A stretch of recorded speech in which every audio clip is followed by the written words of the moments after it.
Israel ফিলিস্তিন চলছে ভয়াবহ যুদ্ধ। শুরুতে জানিয়ে দেব ইসরায়েল ফিলিস্তিন যুদ্ধের হাতে পাওয়া আপডেট সংবাদ, এরপর বিস্তারিত। ইসরায়েলি বন্দরে কামিকাজি ড্রোন দিয়ে হামলা চালালো ইরান যোদ্ধারা।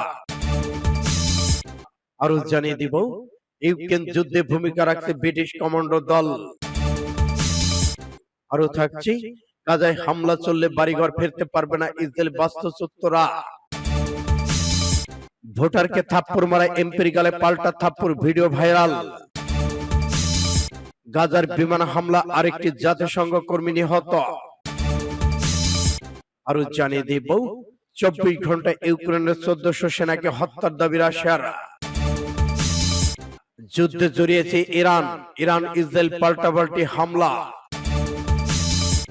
এবং সর্বশেষে জানিয়ে দিব তৃতীয় বিশ্বযুদ্ধ শুরু, সৌদি আরবের তেলের ট্যাঙ্কে ভয়াবহ হামলা চালালো ইসরায়েল।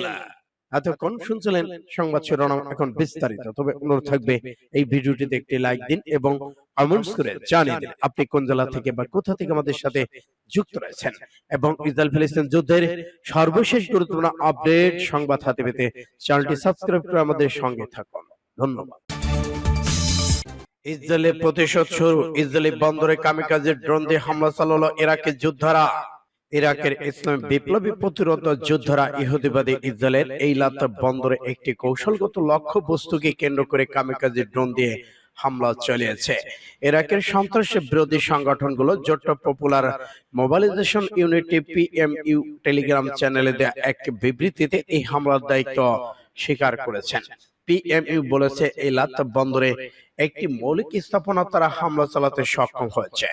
বিবৃতিতে বলা হয়েছে দখলদার ইসরায়েল অবরুদ্ধ গাজা যে বর্বর আগ্রাসন চালাচ্ছে তার বিরুদ্ধে অব্যাহত লড়াই অংশ হিসেবে এই ড্রোন হামলা চালানো হয়েছে।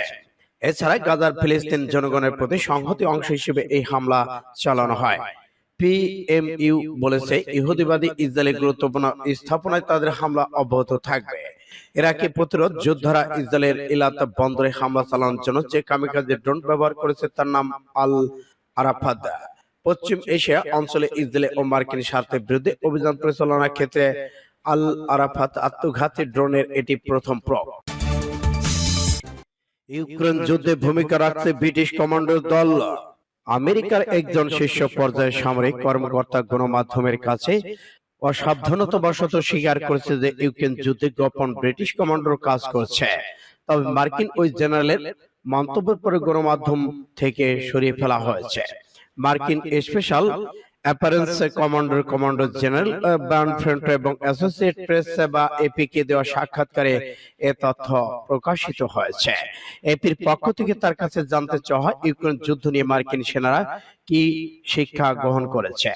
জেনারেল ফেন্টনের এই সাক্ষাৎকার রোববার প্রকাশ করেছেন। তিনি তাতে বলেছেন ব্রিটিশ কমান্ডো দৃষ্টি দিয়ে আমরা শিক্ষা গ্রহণ করেছি যা সেখানে নতুন যুদ্ধ পদ্ধতি শিক্ষা দিচ্ছে। উদাহরণ হিসেবে মার্কিন জেনারেল ব্রিটিশ কমান্ডোর ড্রোন পরিচালনা এবং কৃষ্ণ সাগরে জাহাজ পরিচালনার কথা উল্লেখ করা হয়েছে। বহুদিন আগে থেকেই রাশিয়ার বাহিনী বলে আসছে ব্রিটিশ সেনা সদস্যরা ইউক্রেন যুদ্ধে গুরুত্বপূর্ণ ভূমিকা পালন করেছে। তা সরাসরি প্রমাণিত হয়। ক্ষুব্ধ হয়েছে পুতিন এবং পশ্চিমাদের জন্য পরমাণু অস্ত্রের ব্যবস্থা করে রেখেছে বলে তিনি জানিয়েছেন। সূত্র 5 টুডে HIB। গাজায় আবারও হামলা শুরু হলে বাড়ি ফেরা হবে না ইসরায়েলি বাস্তুচ্যুতদের। গাজায় আগ্রাসন অব্যাহত থাকলে ইসরায়েলের উত্তরে বাস্তুচ্যুতদের আর বাড়ি ফেরা হবে না এমন হুঁশিয়ারি দিয়েছেন হিজবুল্লাহ প্রধান হাসান নাসরুল্লাহ। জানিয়েছে বার্তা সংস্থা রয়টার্স। সোমবার টেলিভিশন প্রচারিত এক বক্তব্যে তিনি জোর দিয়ে বলেন যতদিন গাজায় হামলা চলবে লড়াই চালিয়ে যাবে লেবানন বিদ্রোহী গোষ্ঠী। পুরো বিশ্ব বিষয়টি বুঝতে পেরেছে বলে দাবি করেন এই হিজবুল্লাহ নেতা। হাসান নাসরুল্লাহ আলো বলেছেন গাজার সঙ্গে লেবানন ফ্রন্টের সম্মুখ চূড়ান্ত। পুরো বিশ্ব স্বীকার করে নিয়েছে তার সে কারণে আমেরিকানরা নেতানিয়াহু সরকারকে বলে দিয়েছে গাজার যুদ্ধ বন্ধ হওয়া ছাড়া ইসরায়েলের উত্তরে সংঘাত বন্ধের উপায় নেই। বাস্তুচ্যুত ইসরায়েল উদ্দেশ্য করে তিনি বলেছেন সমাধান চাইলে নিজেদের সরকারকে গাজার যুদ্ধ বন্ধ করতে হবে। উল্লেখ্য গাজা তেল আবিবের চলমান আগ্রাসনের শুরু থেকে উত্তপ্ত ইসরায়েল লেবানন সীমান্ত সংঘাতের জেরে অঞ্চলটি ছেড়ে পালিয়েছে অনেক ইসরায়েল। সূত্র 5 টুডে। ভোটারকে থাপ্পড় মারা এমপির গালে পাল্টা থাপ্পড়, ভিডিও ভাইরাল। ভোটারদের সারিতে না দাঁড়িয়ে সরাসরি ভোট কেন্দ্রে ঢোকার সময় বাধা দেওয়া এক ভোটারদের কোষে থাপ্পড় মারেন এক এমপি। পরে ওই ভোটারও পাল্টা থাপ্পড় মারেন এমপির গালে। সোমবার ভারতের চতুর্থ দফায় নির্বাচনে দেশটির অন্ধ্রপ্রদেশের একটি ভোট কেন্দ্রে এই ঘটনা ঘটেছে। খবর এনডিটিভির। প্রতিবেদনে বলা হয়েছে, ভিআইপি হিসেবে ভোটের সারিতে না দাঁড়িয়ে সরাসরি ভোট কেন্দ্রে ঢোকার সময় এই কাণ্ড ঘটিয়েছেন অন্ধ্রপ্রদেশের ওআইএস কংগ্রেস পার্টির বিধানসভার এমএলএ শিবশঙ্কর। এদিকে ভোটারদের শিবশঙ্করের থাপ্পড় এবং ভোটারের পাল্লা থাপ্পড়ের একটি ভিডিও সামাজিক যোগাযোগ মাধ্যমে ছড়িয়ে পড়তেই তা মুহূর্তে ভাইরাল হয়ে যায়। এই ঘটনায় দেশটির নাগরিকরা ভিআইপি সংস্কৃতির সমালোচনা করে ওই অনুপ্রেরণার শাস্তি দাবি জানান।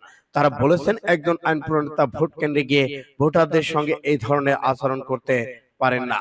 সূত্রটি আরো জানিয়েছে, সামাজিক যোগাযোগ মাধ্যমে ভাইরাল হওয়া 10 সেকেন্ডের ভিডিওতে ওই সময় ভোটারদের রক্ষা নিরাপত্তা বাহিনী কোনো কর্মকর্তাকে এগিয়ে আসতে দেখা যায়নি। এনডিটিভির প্রতিবেদনে বলা হয়েছে, হাতাহাতি শুরু হওয়ার আগে ঠিক কি ঘটেছিল তা পরিষ্কার নয়। তবে ভোটারদের বিধায়কের থাপ্পড়ের এই ঘটনায় ঘিরে সামাজিক যোগাযোগ মাধ্যমে তীব্র সমালোচনা শুরু হয়েছে। উল্লেখ্য, অন্ধ্রপ্রদেশের লোকসভায় 25টি আসনে, বিধানসভায় 175টি আসনের সোমবার ভোট হচ্ছে। নির্বাচনে ওআইএস এর জনগণ মোহন রেড্ডির নেতৃত্বে ওআইএস এর কংগ্রেস পার্টি সরকার, বিজেপি এবং এন চন্দ্রবাবু নাইডুর নেতৃত্বাধীন দেশেও 10 পার্টির জোটের বিরুদ্ধে লড়াই চলছে। সূত্র ইন্ডিয়া টুডে। গাজায় বিমান হামলায় আরেক জাতিসংঘ কর্মী নিহত। গাজায় রাফা একটি গাড়িতে বিমান হামলায় জাতিসংঘের এক বিদেশি কর্মী নিহত হয়েছেন। সোমবার এই ঘটনায় আরেকজন আহত হন। জাতিসংঘের এই দুই কর্মী দক্ষিণ গাজায় ইউরোপীয় হাসপাতাল পরিদর্শন করতে গিয়েছিলেন। নিহত ওই কর্মী ভারতীয়, তিনি জাতিসংঘ সুরক্ষা নিরাপত্তা বিভাগে কাজ করতেন। এই ঘটনায় তীব্র নিন্দা জানিয়ে আন্তর্জাতিক মানবাধিকার সংস্থাগুলো হিউম্যান রাইটস ওয়াচ বলেছেন, ত্রাণকর্মীদের অবস্থান জেনেই হামলা চালাইছে ইসরায়েল। এ অবস্থায় রাফা ইসরায়েলের সামরিক বাহিনী হামলা চলছে। কাতারের আমির বলেছে, রাফা হামলা যুদ্ধবৃত্তি আলোচনা অচল অবস্থায় ফিরেছে। মঙ্গলবার ওয়েবসাইটে প্রকাশিত বিবৃতিতে হিউম্যান রাইটস ওয়াচ বলেছেন, ইসরায়েলি বাহিনী গত অক্টোবর থেকে এ পর্যন্ত গাজা উপত্যকায় মানবিক সহায়তার কাজ অংশ নেওয়া ত্রাণকর্মীদের উপর বহনে হামলা চালিয়ে আসছে। এসব হামলা আগে ত্রাণ সংস্থাগুলোকে ইসরায়েলের কর্তৃপক্ষ কোনো সতর্কতা দেয়নি। সূত্র ফাস্ট টুডে। 24 ঘন্টায় ইউক্রেনের 1400 সেনাকে হত্যার দাবি রাশিয়ার। রাশিয়ার প্রতিরক্ষা মন্ত্রণালয় দাবি করেছে, দন্তস্ক লহানস্ক 24 ঘন্টায় রুশ সেনাদের সাথে সংঘর্ষে ইউক্রেনের 1400-এর মতো সেনা নিহত হয়েছে। এই বিবৃতিতে রুশ মন্ত্রণালয়টি দাবি করেছে, দক্ষিণাঞ্চল রাশিয়ার সেনাদের সাথে সংঘর্ষে ইউক্রেন সেনাবাহিনী 540 জন সেনা, জার্মানির তৈরি লেপার্ড 2টি ট্যাঙ্ক এবং 2টি সামরিক যান, 11টি যানবাহন হারিয়েছে। ওই বিবৃতিতে আরো জানানো হয়েছে, দন্তস্ক লড়াই 395 জন সেনা হারিয়েছে ইউক্রেন। এছাড়া পূর্বাঞ্চল এলাকায় রাশিয়ার সাথে সংঘর্ষে 135 ইউক্রেনীয় সেনার প্রাণ গেছে। মন্ত্রণালয় আরো জানিয়েছে, একই সঙ্গে 250টি ইউক্রেনের সেনা হত্যার করেছে রুশ বাহিনী। খোয়া গেছে তাদের 17টি গাড়ি। লুহানস্ক 13টি ইউক্রেনে হামলা রুখে দেওয়ার দাবি করেছে রুশ বাহিনী। এতে 80 জনের বেশি ইউক্রেনের সেনার হতাহতের খবর পাওয়া গেছে। সূত্র আরব নিউজের। যুদ্ধে জড়িয়েছে ইরান। ইরান ইসরায়েল পাল্টাপাল্টি হামলা। এবার যুদ্ধে জড়িয়েছে ইরান। গাজায় ইসরায়েলি নির্বিচারে হামলার মধ্যে চলমান ইরান ইসরায়েলের পাল্টাপাল্টি হামলা শুরু হয়েছে।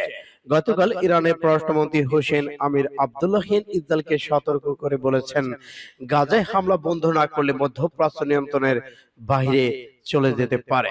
ইরানের পররাষ্ট্রমন্ত্রী আরো বলেছেন, ইসরায়েলের সামরিক সহায়তা দেওয়ার জন্য যুক্তরাষ্ট্রকে দোষারোপ করা যেতে পারে। ইরানের পররাষ্ট্রমন্ত্রী এই সতর্কবার্তায় কয়েক ঘন্টা পর ইসরায়েলের প্রধানমন্ত্রী ইরানকে সতর্ক করে বলেছেন, তার লোকজন জীবনের জন্য যুদ্ধ করেছেন, কারো মারো পরিস্থিতি আরো লড়াই চলছে।